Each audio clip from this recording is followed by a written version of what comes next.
a todos, estáis escuchando la serie de podcast de Medea.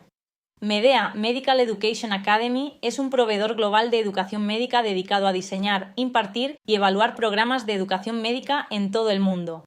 Hoy vamos a hablar con el profesor Paul Dimitri, catedrático de salud infantil y consultor en endocrinología pediátrica del Sheffield Children's NHS Foundation Trust. Este podcast, titulado Inteligencia Artificial en Endocrinología Pediátrica, ¿cómo se compara con las habilidades clínicas?, forma parte del programa de formación médica continua titulado Trastornos del crecimiento en 2025, retos actuales, soluciones y recomendaciones. Al finalizar el podcast, los participantes deberían ser capaces de aplicar buenas prácticas clínicas en el examen y diagnóstico de trastornos del crecimiento, así como debatir sobre el papel de la IA y otros avances tecnológicos en pacientes con baja estatura. El público objetivo de este programa son los médicos, en particular los pediatras que trabajen en el tratamiento de los trastornos del crecimiento y los de medicina general. Algunos contenidos serán de interés para el personal de enfermería especializado en trastornos del crecimiento. Todos los materiales se pueden aplicar a cualquier región geográfica. Me llamo Paul Dimitri.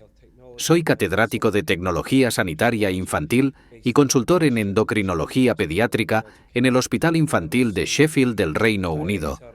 También soy director clínico de innovación en tecnología sanitaria infantil en el mismo hospital. Dirijo el Centro de Investigación en Tecnología Sanitaria en Pediatría y Salud Infantil del Instituto Nacional de Investigación Sanitaria y Asistencial, el NIHR. También soy vicepresidente de Ciencia e Investigación del Real Colegio de Pediatría y Salud Infantil, también en el Reino Unido. ¿Cuáles son los usos prácticos de la IA en la práctica clínica en 2025? Probablemente la mejor manera de abordar esta cuestión es considerar primero algunas de las aplicaciones generales de la inteligencia artificial en la práctica clínica y luego profundizar en cómo se ha utilizado la IA en el diagnóstico y tratamiento de los trastornos del crecimiento. Cuando pensamos en la aplicación de la inteligencia artificial de forma general, se ha utilizado en documentación clínica y flujos de trabajo, en el sentido de que existen herramientas de escucha ambiental con IA que ayudan a los médicos a transcribir y resumir automáticamente las interacciones con los pacientes, lo cual reduce en última instancia la carga administrativa. Y en el mismo contexto, ahora utilizamos la inteligencia artificial de voz para la correspondencia clínica. Existen herramientas de dictado con inteligencia artificial que reducen significativamente el tiempo necesario para redactar la correspondencia médica. En otro ámbito, utilizamos la IA en las pruebas de diagnóstico por imágenes y el reconocimiento de patrones. Contamos con inteligencia artificial para detectar anomalías en imágenes médicas. Esto mejora la precisión y la rapidez y ayuda en el diagnóstico de enfermedades, en particular en la detección temprana. También desempeña un papel en la comunicación con los pacientes y la mejora de la atención médica. Ahora estamos viendo asistentes virtuales y chatbots de IA que ayudan a los pacientes a recorrer los sistemas sanitarios y a gestionar citas. Se ha utilizado ampliamente en medicina y en el apoyo a la toma de decisiones clínicas.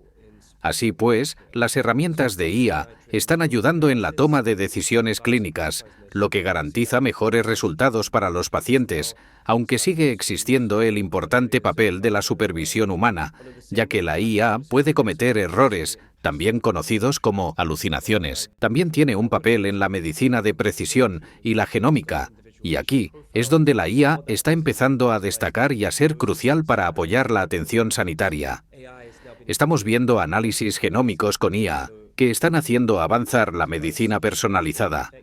Y lo estamos viendo especialmente en el tratamiento del cáncer, aunque ahora también está empezando a apoyar otras áreas de la atención sanitaria.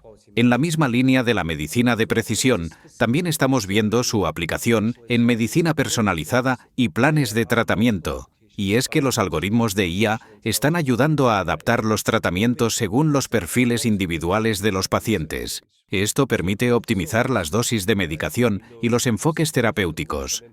La IA ya se ha incorporado en dispositivos médicos, mejorando su utilizabilidad y eficacia.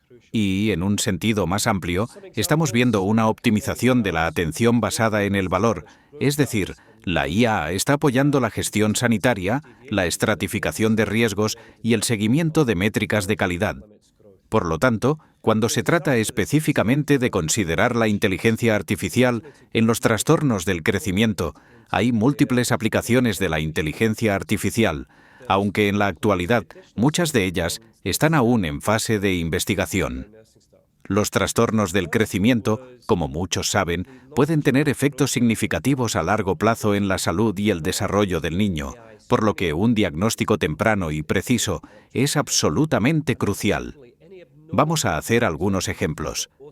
Al comparar los datos de crecimiento de un niño con las curvas de crecimiento y normas establecidas, la inteligencia artificial puede detectar desviaciones para facilitar la detección temprana de patologías que limitan el crecimiento. Un ejemplo de esto fue un estudio realizado en Finlandia que utilizó un sistema automatizado de monitorización del crecimiento, incorporado en sus historiales médicos electrónicos, que incluía 2 pasos adicionales más allá de la monitorización habitual del crecimiento realizada por el personal de enfermería. El primero era el análisis de los datos longitudinales de crecimiento de cada niño, que se realizaba automáticamente mediante un algoritmo de detección con IA integrado en el historial médico electrónico. Y, en segundo lugar, cualquier valor de crecimiento anómalo identificado se enviaba automáticamente a un endocrinólogo pediátrico para su posterior revisión y evaluación. Lo que demostró este algoritmo fue una detección casi 3 veces mayor de trastornos del crecimiento, pero, además, redujo a la mitad el número de derivaciones que habrían sido clasificadas como normales y, más notable aún, detectó fallos de crecimiento que anteriormente se habían pasado por alto con la monitorización habitual del crecimiento, con un aumento de 8 veces en el diagnóstico de patologías. Así que se puede ver el verdadero valor de la IA en la identificación de trastornos del crecimiento. En otros estudios de investigación, todo esto se ha llevado un paso más allá mediante el desarrollo de aplicaciones móviles de crecimiento que ofrecen un enfoque más personalizado para facilitar la identificación temprana de los trastornos del crecimiento. Y esto es porque hay una introducción de datos sobre el crecimiento o datos antropométricos por parte de los padres que aumenta la frecuencia de la captura de datos y permite que esto ocurra también en lugares remotos, especialmente para quienes tienen acceso limitado a la atención sanitaria especializada. Y donde la IA es realmente importante es en la integración de algoritmos en esas aplicaciones móviles que, cuando los padres introducen las mediciones antropométricas, pueden detectar el fallo de crecimiento utilizando modelos predictivos basados en curvas de crecimiento regionales estandarizadas y, posteriormente, proporcionar consejos al usuario final y facilitar la derivación a un médico de atención primaria o a un endocrinólogo pediátrico. Por otra parte, si pasamos a otras áreas donde hay una aplicación clínica muy sólida de la inteligencia artificial, los sistemas de reconocimiento facial utilizan algoritmos avanzados de aprendizaje automático entrenados con datos de imágenes de niños con o sin patologías. Básicamente se entrena un sistema con rostros normales y con rostros de personas con patologías para luego aplicar datos de prueba y ver si se puede detectar la enfermedad. En el ámbito de los trastornos del crecimiento, estos algoritmos de reconocimiento facial se han aplicado en áreas de diagnóstico como el síndrome de Turner, el síndrome de Noonan y la hiperplasia suprarrenal congénita, con algoritmos y sistemas que alcanzan una precisión de entre el 80 y el 97%. Y también hay sistemas más desarrollados, ya comercializados, que pueden aplicarse ahora para facilitar y apoyar el diagnóstico más amplio de afecciones genéticas, muchas de las cuales se presentan con baja estatura y crecimiento deficiente. Uno de los ejemplos de estos sistemas comerciales de reconocimiento es Deep Gestalt, que está integrado en una tecnología comercial llamada Face2Gene, un sistema avanzado de análisis facial con IA diseñado para identificar síndromes genéticos infrecuentes a partir del análisis de los rasgos faciales mediante análisis facial en 2 dimensiones. Una vez más, esto se ha vuelto más preciso con el tiempo. Como endocrinólogos pediátricos, estamos muy familiarizados con los modelos de inteligencia artificial que calculan la edad ósea, que pueden alcanzar una alta precisión diagnóstica, con una concordancia entre los modelos de IA y los clínicos de aproximadamente 4 meses y medio. Y esto ya es muy preciso. Además, existen modelos de IA más sofisticados que cada vez son más precisos a la hora de determinar la edad ósea. Más recientemente hemos visto modelos de IA llamados modelos de redes neuronales convolucionales que se han aplicado para evaluar con precisión la edad ósea en niños con displasias esqueléticas. Esa plataforma se llama Diplasia y, de hecho, es de código abierto. Así que está disponible para uso libre y aplica un enfoque de aprendizaje profundo diseñado para la evaluación de la edad ósea que ha sido específicamente validado en pacientes con displasias esqueléticas. Estos son solo algunos ejemplos del uso práctico de la IA en la práctica clínica, tanto en general como en endocrinología pediátrica. Y aún queda más por venir. Se trata de un campo en rápida expansión, y estoy seguro de que en el futuro veremos muchas aplicaciones aún más sofisticadas. ¿Puede darnos algunos ejemplos de cómo la IA puede mejorar la práctica clínica? Creo que la mejor forma de abordar esta cuestión es entender cómo la IA puede ayudar a los médicos a tratar los trastornos del crecimiento. Ya he hablado sobre el uso de la IA para asistir en la identificación del crecimiento deficiente y cómo los modelos basados en la IA ayudan en el diagnóstico. Pero hay otras formas de considerar cómo la IA puede ayudar a los médicos. Todos sabemos que existe un dispositivo de administración a domicilio de hormona del crecimiento, totalmente automatizado y electrónico, que actualmente está disponible para los pacientes que requieren terapia con hormona del crecimiento y ha sido diseñado con una conectividad integrada, de forma que el dispositivo registra sistemáticamente datos detallados de cada inyección, incluidas la hora de la inyección, la dosis administrada y la frecuencia con la que se administra la inyección. Lo que hace ese dispositivo es transmitir los datos a través de canales inalámbricos a una base de datos centralizada y segura. Lo que hace ese dispositivo y sistema es permitirnos monitorizar de forma longitudinal el cumplimiento del tratamiento. Por lo tanto, esto permite realizar intervenciones clínicas oportunas y personalizadas en los casos en los que se detecta un posible cumplimiento deficiente. Por tanto, se trata de utilizar los datos entre médico y paciente para controlar el cumplimiento deficiente y poder intervenir clínicamente con conversaciones y apoyo al paciente, ya sea directamente o a través de programas de apoyo al paciente, hasta alcanzar un nivel óptimo de cumplimiento. Sin embargo, a mayor escala, estos dispositivos también recopilan datos que luego pueden agregarse a grandes conjuntos de datos que permiten aplicar la IA para desarrollar herramientas de predicción del cumplimiento al tratamiento con hormona del crecimiento a partir de datos poblacionales. Por ejemplo, se ha utilizado una plataforma de aprendizaje automático con datos del mundo real de casi 11.000 niños que utilizan este autoinyector conectado para desarrollar un modelo preciso que predice la probabilidad de cumplimiento del niño a partir de un valor óptimo del 85%.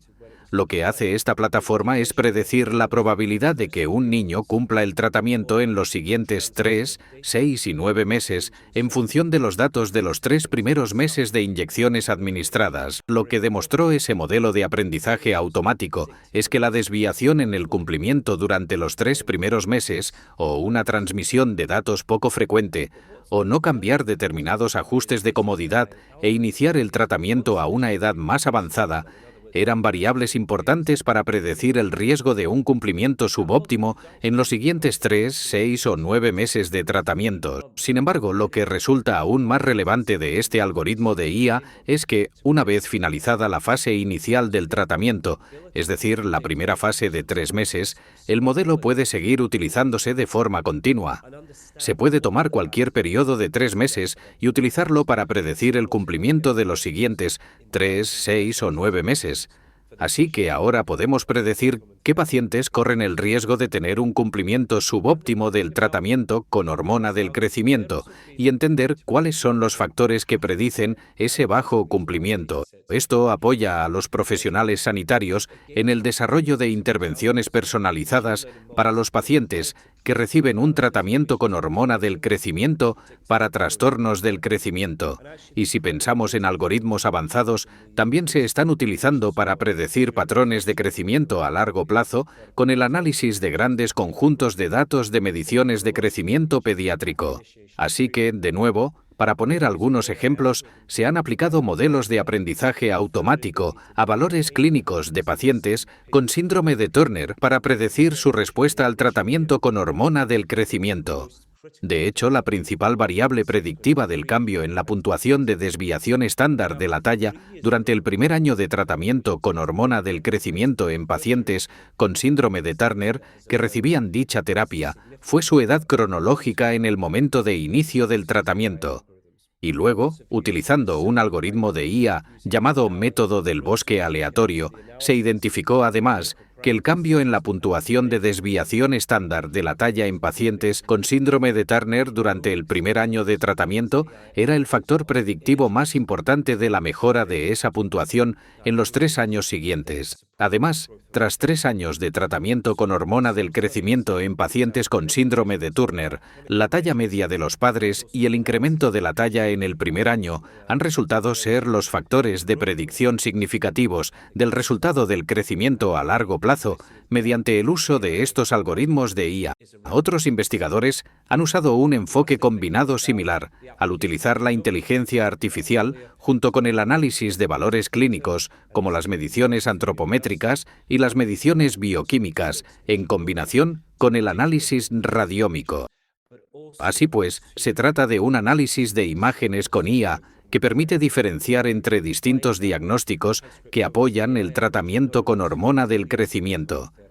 En algunos estudios se han utilizado mediciones antropométricas, mediciones bioquímicas y también el análisis de la glándula pituitaria con IA para diferenciar la deficiencia de hormona del crecimiento de la baja estatura idiopática. La precisión de ese algoritmo de IA ronda el 80%.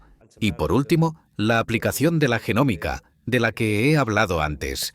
Mi compañero, el profesor Peter Clayton, y su equipo en la Universidad de Manchester han utilizado transcriptómica y genómica para predecir la deficiencia de hormona del crecimiento en pacientes, pero también para predecir la respuesta al tratamiento con hormona del crecimiento. Y han aplicado ese enfoque de transcriptómica con IA no solo al uso diario del tratamiento con hormona del crecimiento, sino también a los tratamientos semanales con hormona del crecimiento. Y lo han aplicado a pacientes con deficiencia de la hormona del crecimiento y a pacientes con síndrome de Turner. Así que, en términos generales, hay muchas herramientas que pueden utilizarse para apoyar la práctica clínica, ayudar a los profesionales sanitarios a tratar a pacientes con trastornos del crecimiento y no solo en lo que respecta a su investigación y diagnóstico, sino también al tratamiento con hormona del crecimiento. ¿La IA acabará haciéndose cargo del diagnóstico y tratamiento de los niños con baja estatura? Creo que la respuesta a esta pregunta realmente pasa por reflexionar sobre algunos de los desafíos actuales asociados al uso de la IA y pensar en cuáles son sus limitaciones, de modo que veamos esto no como una sustitución del diagnóstico y tratamiento, sino como una herramienta de apoyo para los profesionales en el diagnóstico y tratamiento de niños con baja estatura. En primer lugar, tenemos que pensar de forma pragmática en lo que hacen los sistemas de IA. Los sistemas de IA aprenden a tomar decisiones a partir de datos de entrenamiento. El problema con los datos de entrenamiento es que, a menudo, están sesgados, ya que muchos de ellos pueden haber sido influenciados por decisiones humanas.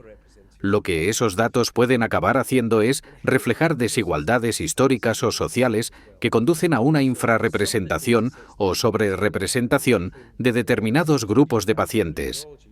En este proceso también influye el tamaño del conjunto de datos.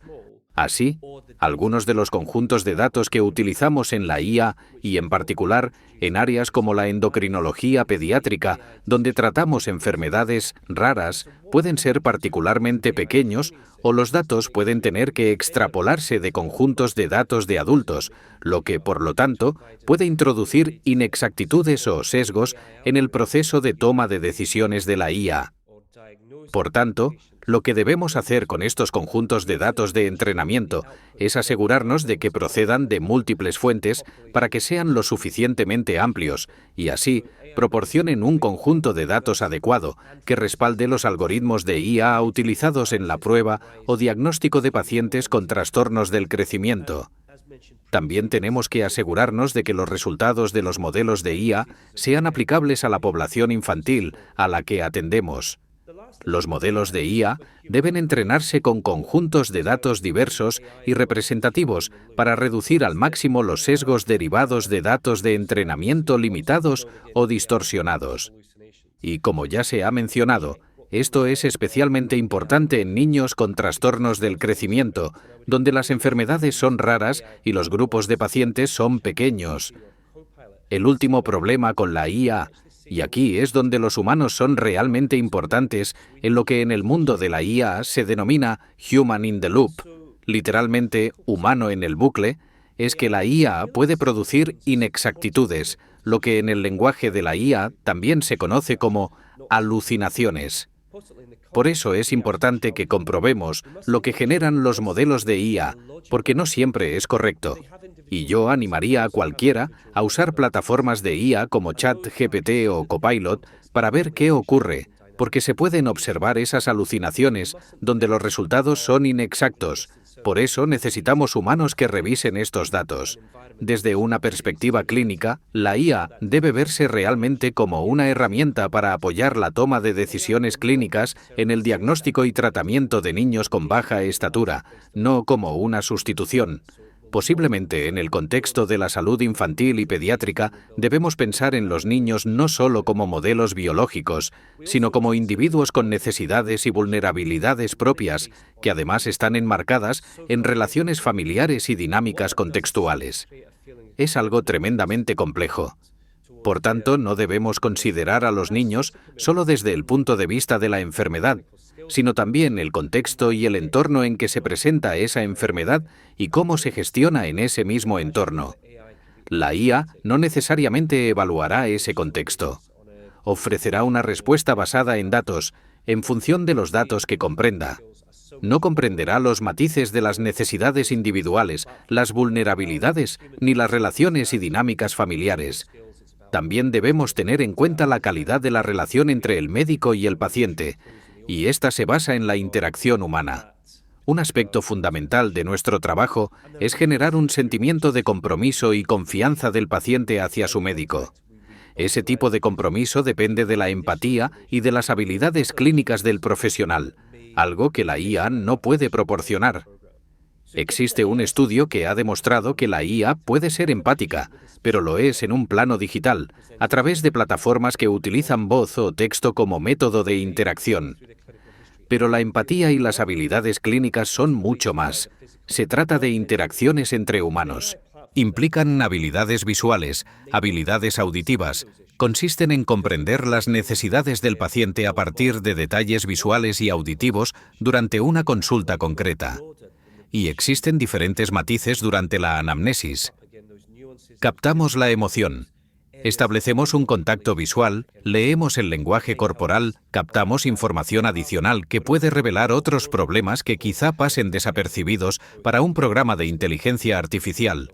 Así que, dado que los sistemas de IA dependen de datos de entrenamiento, si un paciente con un problema específico acude a una consulta de endocrinología pediátrica y al revisar la historia clínica se revela otro problema relacionado con la salud física o mental, una plataforma de IA entrenada con datos específicos puede no ser capaz de comprender esos problemas porque no hay datos de entrenamiento que informen al modelo.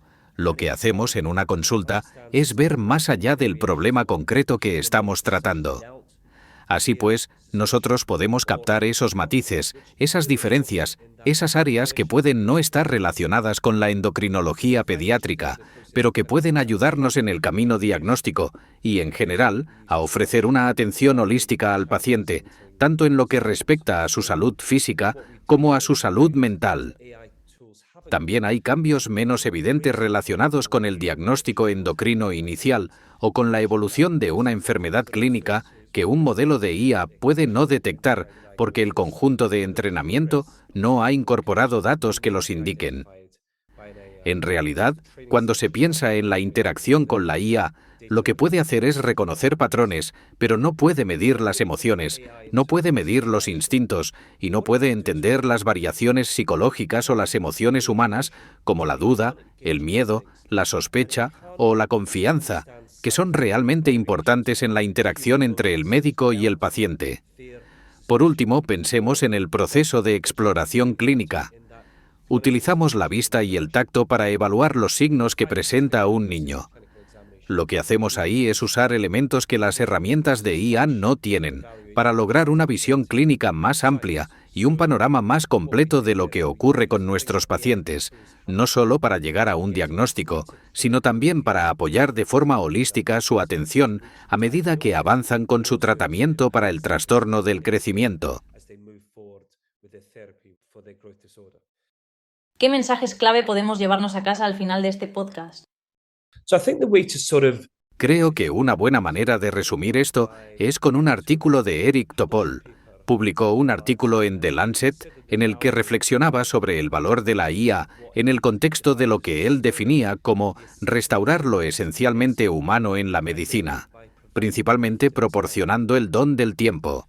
Esto significa que la IA crea oportunidades para que los médicos se centren en la compasión y la empatía, utilizando la IA para mejorar la velocidad de diagnóstico y así disponer del tiempo tan necesario que necesitamos como médicos para centrarnos en el valor de las relaciones entre el paciente, el cuidador y el médico. La IA es una herramienta facilitadora y de apoyo. No creo que pueda sustituir a la interacción entre el médico y el paciente, ni ahora ni en un futuro próximo. En esencia, la IA es una herramienta vital para apoyar el tratamiento de los trastornos del crecimiento y hoy en día es fundamental para apoyar a los médicos en su práctica diaria, pero en ningún caso sustituirá a los médicos ni a otros profesionales sanitarios. Sin embargo, es probable que los médicos que no aprovechen las oportunidades de la IA se encuentren en desventaja en el futuro. Por lo tanto, es muy importante que mis compañeros médicos y los profesionales sanitarios acepten la IA por lo que puede hacer, pero que también reconozcan sus limitaciones y comprendan que no sustituirá a la relación entre el médico y el paciente y el valor que aporta el médico a la hora de apoyar la mejor atención sanitaria para niños y jóvenes en el diagnóstico y tratamiento de los trastornos del crecimiento. Gracias por escuchar este podcast de MEDEA. Para más información sobre nuestros programas de formación médica continuada, visita nuestra página web medeacademy.com.